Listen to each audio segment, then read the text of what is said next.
Here we go. Hey everybody, I'm Jim and welcome to Jim Learns How, episode 2.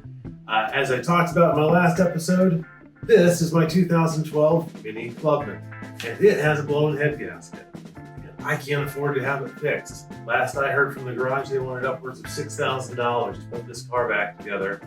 I don't have $6,000, especially since this is a $5,000 car. So I am going to fix it myself.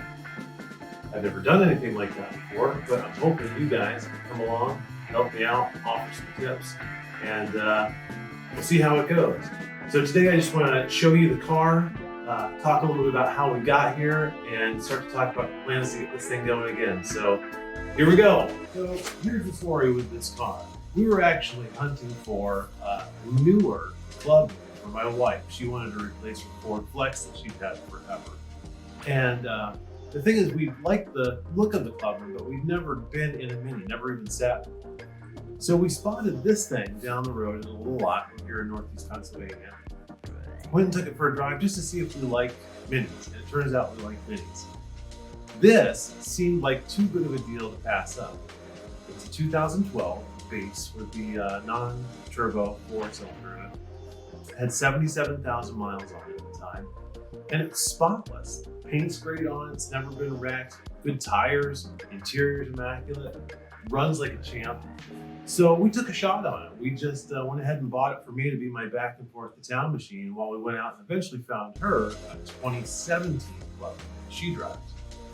And ran great back and forth to town, getting like 36 miles to the gallon with it. And then one day, check engine light pops up.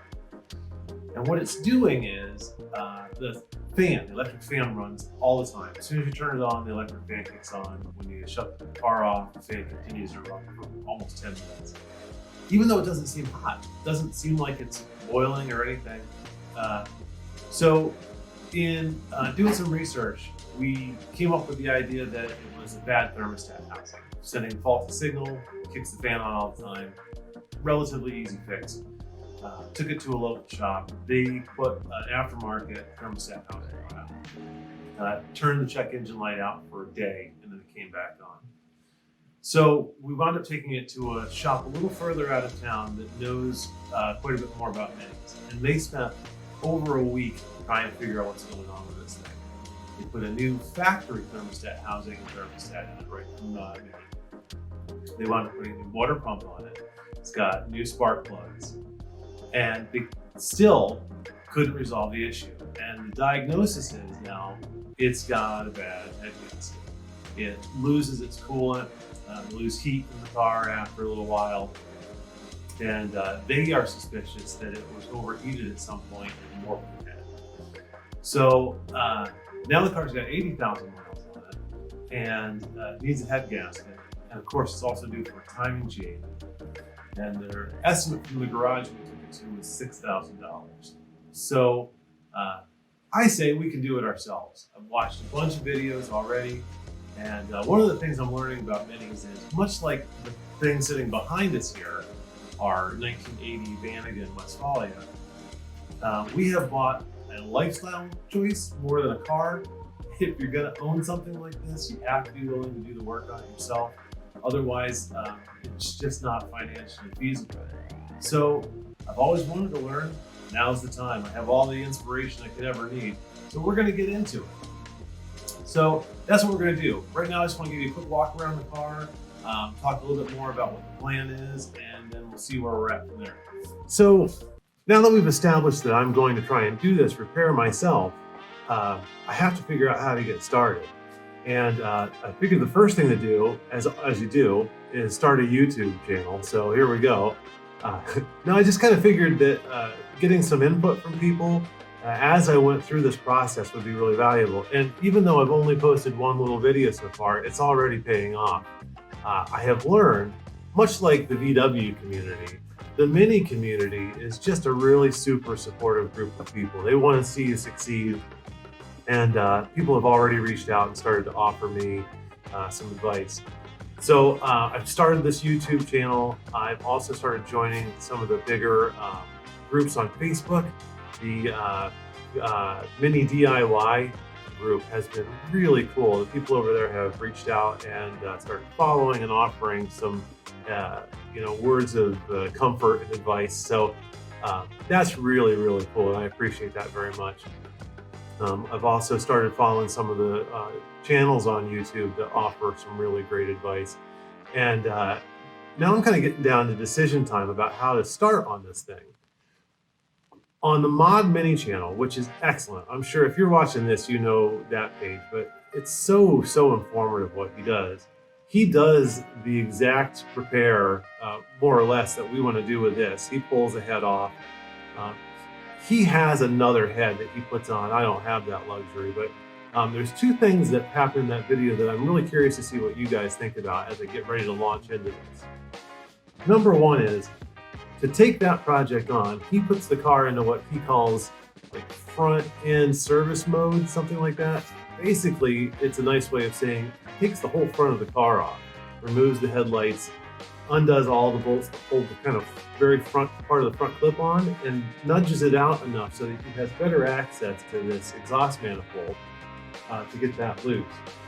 I'll do that if that's what I have to do, but I am curious if anybody's done the project like this and been able to do it without going through all of that time and effort of kind of basically taking the whole front end of the car off. If that's the way to go, I'd much rather have easy access to it than fight and struggle, because that's going to frustrate me, I'm sure. So I'm curious to know if you guys have any thoughts about taking the front bumper assembly loose and moving it forward to get to this exhaust manifold. The other question I have that we'll talk about as we get further into it, but once this head comes off, we have to assume that it's been warped.